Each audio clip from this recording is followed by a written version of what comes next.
وكما قلت أفشراج چند هلايك وإسرائيل تكت مشكت هاويتا لبناني مشكت هاويتا سورياي بيناف بر جدريا وعسماني مشكت هاويتا كرتا غزاي حتى كنجي إسرائيل دي بكار بيتن وهال برخوب داد أري أجري وبونا ريروي سيا يانجي أرستي سيام دوي شريدا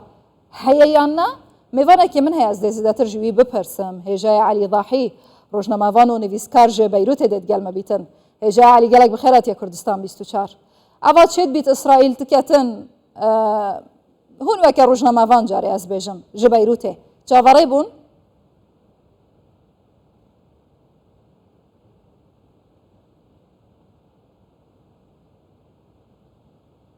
يعني تحياتي لك أولا وللسيدة المذيعة سڵاوم بۆ ئێوە و بۆ سەرجەم بینەرانتان ئەوەی ڕوویدا لە غەزە بێگومان چاوەڕوان کراو بوو چونکە بەڵام چاوەڕێ نەدەکرا بەم شێوە درڕندانیانە هێرشەکان ئەنجام بدرێت ئێمە هەمومان درندایەتی زایۆنیستەکان دەزانین و شارەزایەنین و بەبێ گەڕانەوە خەڵک دەکوژن و ئەمەش بێگومان نەبووەتە سوپرایز بۆ ئێمە بە شێوەیەکی گشتی باوەڕم وایە ئەمە کۆتایی نایەت و سیناریۆیەکی خوێناویە و ناوەستێت بە هەمان شێوە بەرگری فەڵەستینیش هەر لە دژیان بەردەوام دەوێت. باشە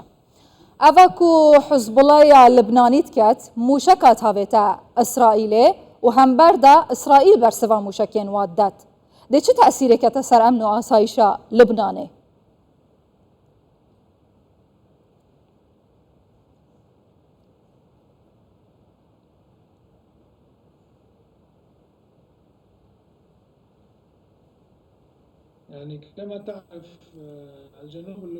وەکو دەزانن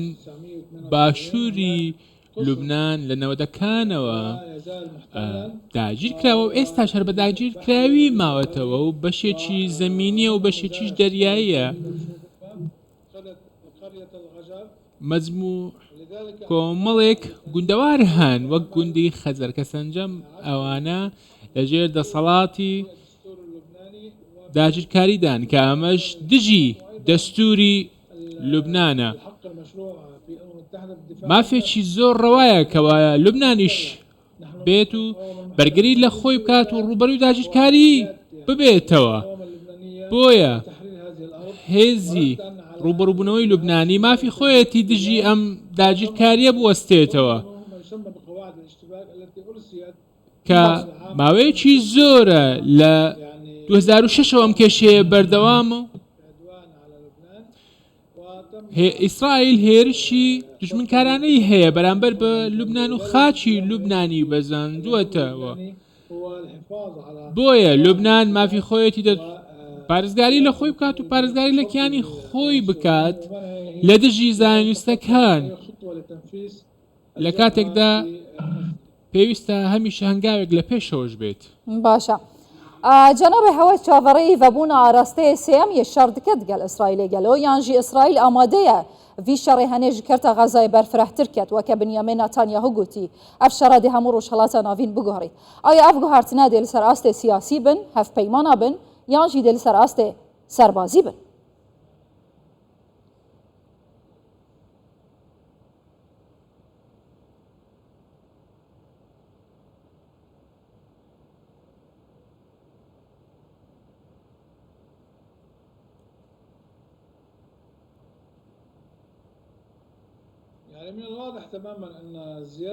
شتێکی زۆر ڕوونە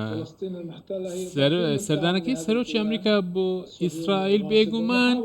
پەیامێکی ڕوونە و پشتگیری لە ئیسرائیل دەکات و بە هەر زۆرێک بێت لە ڕووی سیاسیەوە بێت یاخود لە ڕووی سەربازی بێت یا لە ڕووی چەکەوە بێت بێگومان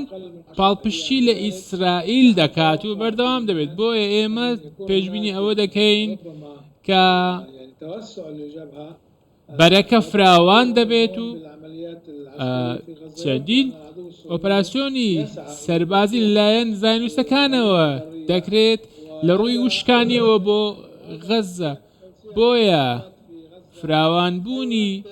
بەرەکە شتێکی پێشبینی کراوە و ئەمەش دەبێتە کێشە ئاڵوزێکی گەورە لە ناوچەکەدا و ئەنجامەکانیشی ئەنجامێکی باش نابێت و کاریگەری بەسەر هەموو وڵاتانی ناوچەکەدا دەبێت و پێم وایە چەند ڕۆژێک لە بەردەمماندایە کە ئەم ڕۆژانە دەبێت یەکلاکردنەوەی سەرجەم ئاڵۆزیەکان و کێشەکان کە لە حوتی مانگەوە بەردەوامە بۆیە پێویستە دیبلۆماسیەتی عەرەبی لەگەڵ حەماس چاڵاک بکرێتەوە بە هەمان شێوە هەماهەنگیەکان لەگەڵ نەتەوە یەکگرتووەکان. باشە هێژای علی ڕاحی پێشتر ئیرانی تهدید کردبوو کو دە بەرسڤاوان هەبیتە گەر هات و بردومانێن ئیسرائیل بۆ سەرکەوتە غەزایە بەردەوام بن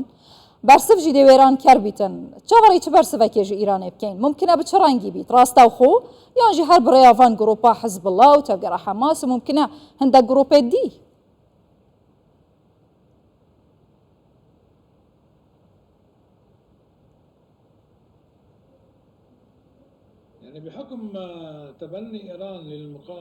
بەحکمی پاڵپشتەکانی ئێران بۆ فەڵەستین و دۆزی فەڵەستین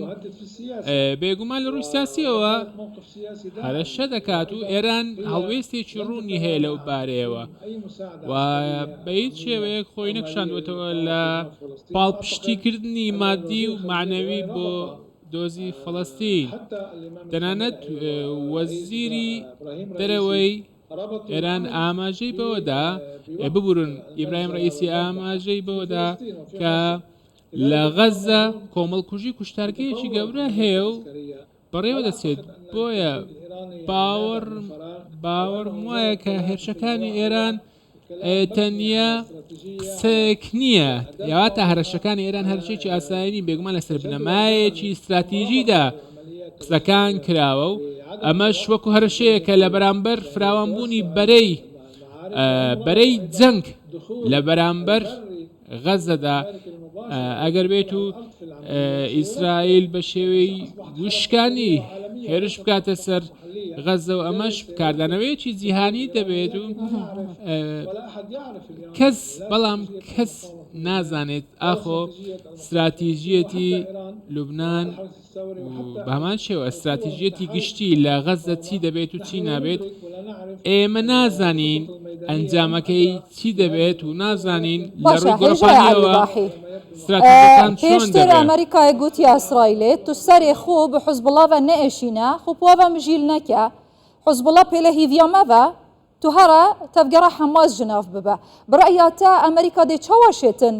حزبڵا یەکلاییکەت یانژی سەردەمەوەیەکێ کو حزبڵا لە لوبنانێ بهێتە یەکلاییکردن بە دەستی ئەمریکایێ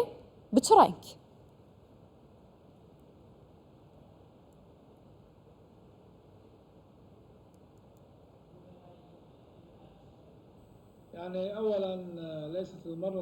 یەکەم